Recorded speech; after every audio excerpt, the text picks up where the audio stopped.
It felt like an eternity, but it was literally probably only about 15 or 20 seconds or so. I mean, my face felt hot, and I'm sure it was probably just beet red. And what we had was we had this small group surrounding me and a small group surrounding Private Loudmouth. And we'll just call him Private Loudmouth. But both of us, our chests were heaving, our eyes were drilling into each other, and then everything changed just like that when we thought, oh no, as we heard our drill sergeant shout, echoing in the breezeway. He's like, what the F is going on in my breezeway? And in basic training, everything belongs to the drill sergeants, my this, my that. My barracks, my latrine, my army, and he comes over to where we're all gathered. He's walking quickly with purpose, and he's going through the group, and recruits, man, they're scattering like cockroaches trying to get out of his way.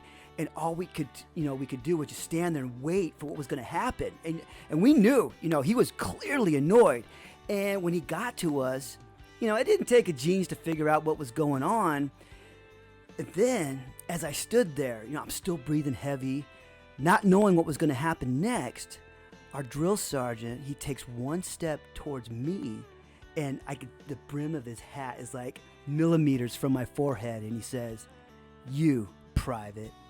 And then he turns around 180 degrees towards Loudmouth, and he gets just as close to him, and he goes, "And you, Private, both of you, come with me." And that's all he said. And then he turned around and he walked towards the barracks. And we followed him. I mean, we had to.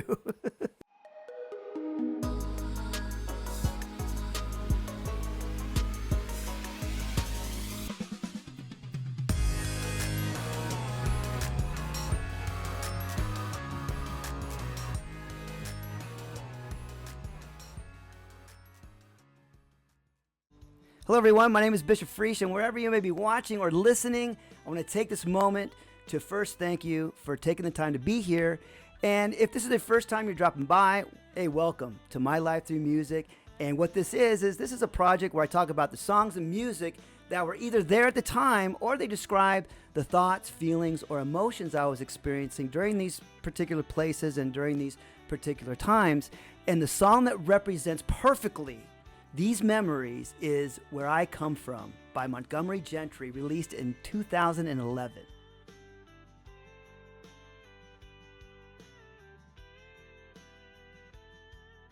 Where I Come From this is a great country feeling song that when I listen to it, it gives me a very strong sense of pride and connection to my roots. And to me, what it really does is it captures the heart of small town values where hard work, loyalty, and lessons learned the hard way still matters, And a couple things that stand out in this song for me is quote, "There's a pickup truck with the tailgate down," end quote.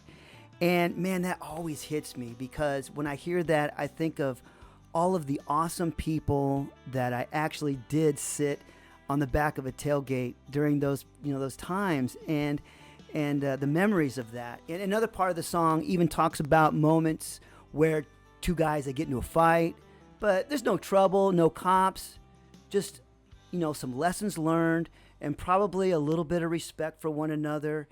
And it was really the way things were where I come from.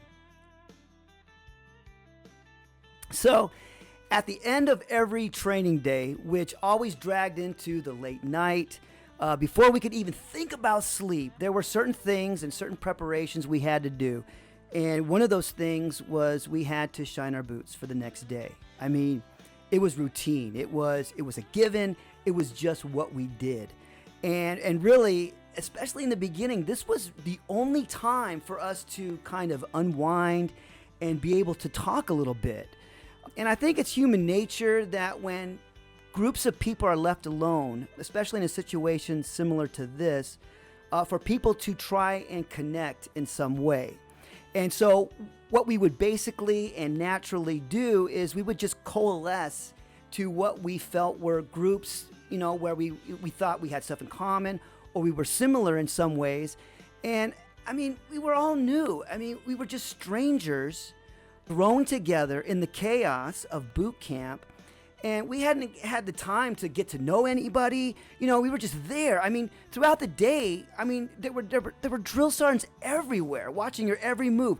The air was constantly filled with shouts from the drill sergeants, the clanging of gear, and the constant pulse of adrenaline as we rotated in small groups and trained at these stations, or sometimes all together in a platoon, just trying to cram all of this information and training into this short period of time that we had.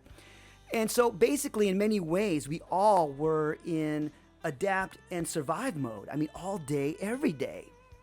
And so every night we would have, we'd all be together, but these soldiers would be in the breezeway in these small groups, and we would be shining our boots for the next day. And while we were doing that, we were having these muffled, these murmuring, conversations. And we already knew that, we couldn't be loud, or the drill sergeants would come out and they would smoke us by making us do push-ups and flutter kicks, and to remind us that, hey, you guys aren't in charge. You guys got to keep the noise down. It's going to be quiet out here. And so in these groups of strangers, one common icebreaker was, where are you from? And on this particular night, and we were probably in the first week or so, and, a couple of guys that we hadn't met before, they kind of came over and joined our little circle. And, and again, we greeted them with our customary, hey, what's up? What's your name? Where are you from?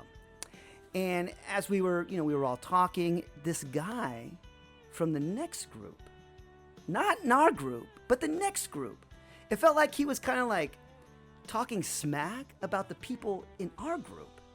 And what we were talking about and where we were from and stuff like that. And at the beginning, a few of us kind of looked at each other like, hey, this dude's not even part of our group, Is he really talking about us? I mean, what's he doing, And then it started getting more direct and personal, and he wasn't even looking at our group. It was this classic, I guess you would call it like a passive aggressive, interaction, at first. And then, he's not even talking to us. I was like, wait a minute, is this guy really talking to us? I mean, that doesn't make sense. I mean, who does this, right? And maybe we're tripping, But, it started up again.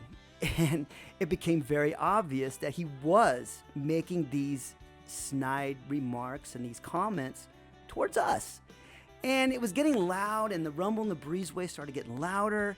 And at one point, a guy from our group who was kind of like being like diplomatic, he just quietly, he kind of leaned back, towards the group, and he said something to the effect of, hey man, we're just over here having our own conversation amongst ourselves. We don't want the drill sergeants coming out here making us do a bunch of push-ups, so let's just shine our boots and just leave us alone. And, he just kept going, this other guy. He kept pushing it.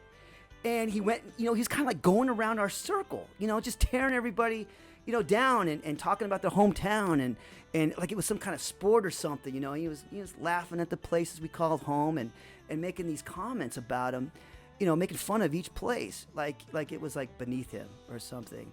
And at first, I gritted my teeth and I kept my head down and I was like, don't let it get to you, man. I don't want you to get in trouble here. It's just the beginning. And it's just words. Just let it go. But then he started talking about me, man. And he wouldn't stop. And he just didn't poke, but, man, he jabbed, he twisted. And I could tell he was trying to get a rise out of me, And I clenched my fist inside of my rag that I was using to shine my boots.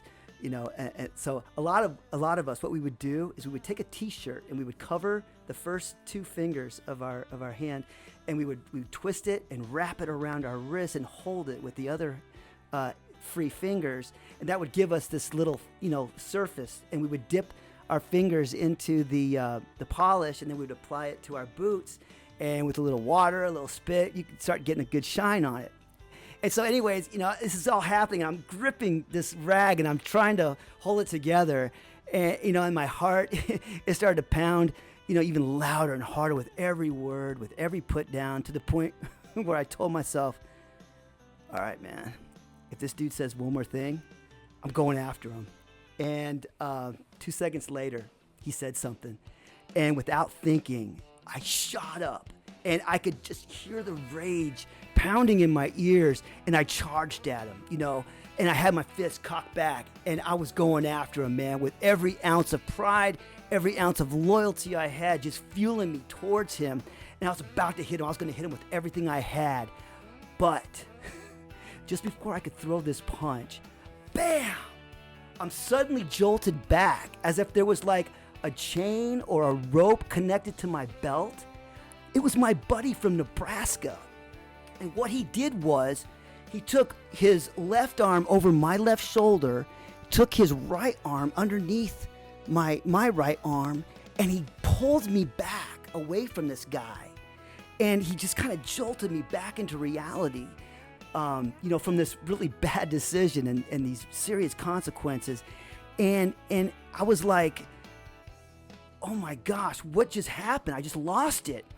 And as I alluded to in the introduction, there were consequences, because one of our drill sergeants, he heard the commotion, he comes out, and that's how Private Loudmouth and I ended up in his office in the barracks. You ever walk into a room knowing it's not going to go very well, or an office, That was us, man. And we go inside the barracks. It's just the three of us. Everyone's still outside. It's quiet. I mean, we're the only ones in there. And we follow our drill sergeant into the drill sergeant's office, and he turns around and he faces us, and he says to us, both of you men, face each other. And we turn and we face each other, and then he starts shouting out commands. He's like, front lean rest position, move. And that means, hey, get down and do push-ups. And so there we are, man. Our arms are locked out. Our bodies are off the ground. Our faces are like 2 feet from each other. And our drill sergeant says, down. And when they say it real slowly like that, it just hurts that much more, because you got to lower your arms down, your chest down slow. You got to hold it up over the surface, And so I remember going down that first time, and I can remember, it smelling like boot polish and pine sol. That smell of pine sol in the Army, man, it never leaves you. And I could notice that the bright fluorescent lights were shining off the linoleum, because, we had shined it that day. And just reflecting off, and standing over us, motionless, one of our drill sergeants, he's there. His arms folded. His eyes are moving back and forth between Loudmouth and I. And he continues in this loud, methodical, calculated, and unapologetic voice piercing through the air. It's like, up! And so, we raise our chests off the ground. And so we did that over and over and over again. He didn't say anything. And so we're like 5 minutes in, and again, he's like, down. And then, again, we lower our bodies again, and I'm feeling the sting in my arms and my chest and my shoulders, man. They're starting to burn, And even, the coolness of the floor was good, but it did nothing to relieve this burning in my upper body. It's just spreading throughout my upper body. And we couldn't raise our bodies up until he said up. And again, our chest couldn't touch the ground. It couldn't touch the floor. And then finally he's like, up. And I pushed my body up, I lock my elbows out. I'm starting to shake. And in front of me, Loudmouth, he exhales, sharply out of his nose, and I could tell it's getting to him. And the tension between us was still there, and the drill sergeant's down. And again, we lower our bodies. And then he gets down close to us, between us. And he says to us, and he didn't scream. He didn't lose control. He just leaned in close and he said, what's wrong with you two? Don't y'all understand? In this place, you don't get to fight each other. Here, you're going to learn how to fight for each other. And he continues. He's like, y'all need to understand, once you leave this place out there, you're going to need to trust each other and the man to your left and to your right. You're going to need to trust everybody to cover your back. And, that did hit different for me, and it did start to make sense. And it wasn't just about discipline. It was about unity. It was about working together. And our drill sergeant, he was right. And so, long story short, from that day on, me and that recruit, we never became best friends, but in a weird way, we did earn some respect for each other, and sometimes going through something like that with somebody else, it'll do that, And in a strange way, I am grateful for that moment, because it taught me that, what the military was really about. In any unit, no matter how large, how small, everyone is important, and everyone has a job, and teamwork is a must. I mean, it's not an option, man. And you have to learn to work together, even if you may not agree, or you might even not like the person, but the mission always comes first. So that night, that day that this happened, I didn't stop myself, from going after this other guy, but somebody else did. A buddy, a guy who, I'd met earlier, but, we didn't know each other for that long or that well, but he grabbed me and yanked me out of that moment. And I learned that, that's what it means to have somebody's back, not in just theory, and not even just in the military, but in real practice, in real life, in everyday life, in these fiery moments when, it's easy to let somebody, make that mistake or take that fall, but somebody did step in. And, when we ended up in the drill sergeant's office, doing push-ups on the floor, I remember, looking at that linoleum and seeing the lights shine up. I'm like, man, what did I just do? And then, the drill sergeant saying, again, I remember, in this place, you don't get to fight each other. You're going to learn to fight for each other. And I never forgot that. And that followed me every day, in the military. And for me, it's not just about the military. You take that outside of life and you apply it. And what that is about brotherhood. It is about working together. And it is about growth. Your growth and their growth, And as I said before, that guy and I, Private Loudmouth, we never did become close friends, but we walked out of that office with kind of a tacit head nod to each other that said, all right, we put this behind us. Now let's get back to work, and let's get back to what we need to do. We need to graduate, And that night taught me, it is okay to defend your roots. And I always will defend my roots. I always will defend where I came from, and I'll always be proud of where I come from. And I will always defend it. But there are other ways to fight. But wisdom is knowing when not to.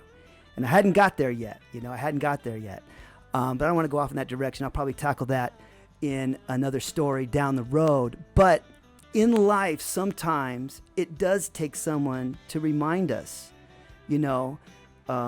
hey, you're getting too close to the edge. A good friend is someone who will pull you back when you've stepped too close to the edge.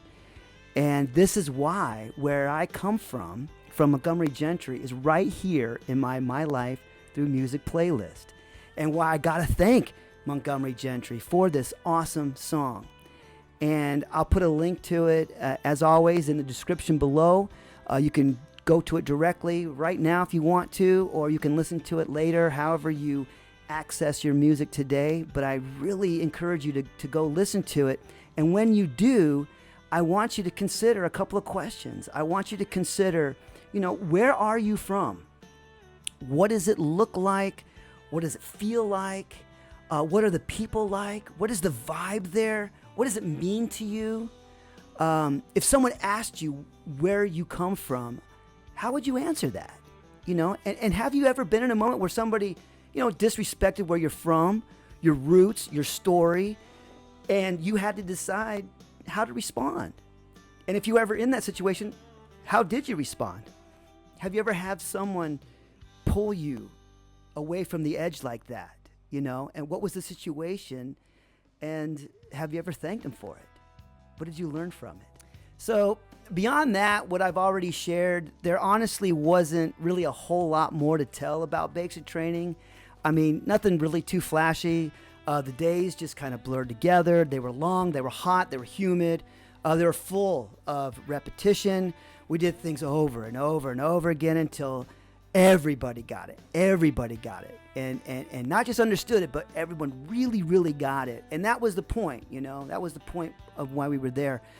It was physical, it was mental, it was exhausting, it did test us, and it was exactly what it needed to be. There was one personal highlight, though. I did end up earning the highest score in our platoon on the final PT test, and for that I got to wear this cuff thing that went around my shoulder sleeve on my left side, and it just said, you know, high PT, you know, and you know, it wasn't much, but it was a moment that, you know, it did mean something to me, you know. It meant that I took it seriously, I prepared, I showed up, I pushed myself, and I proved that I did belong there.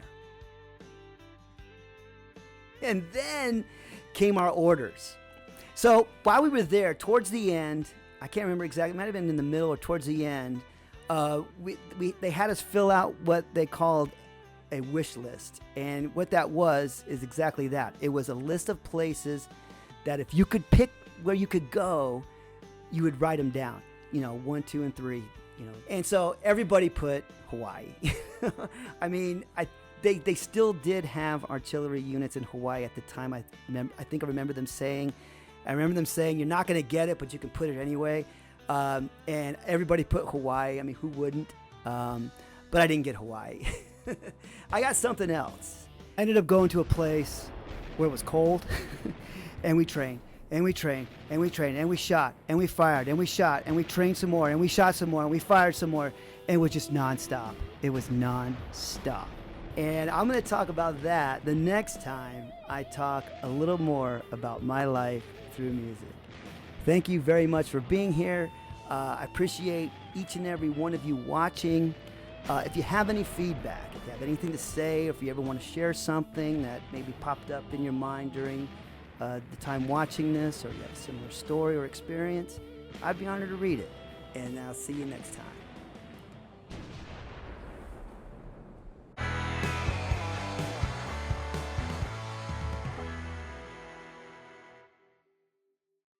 Much for one being the very perfect place to go, and 3, you know, all the way down.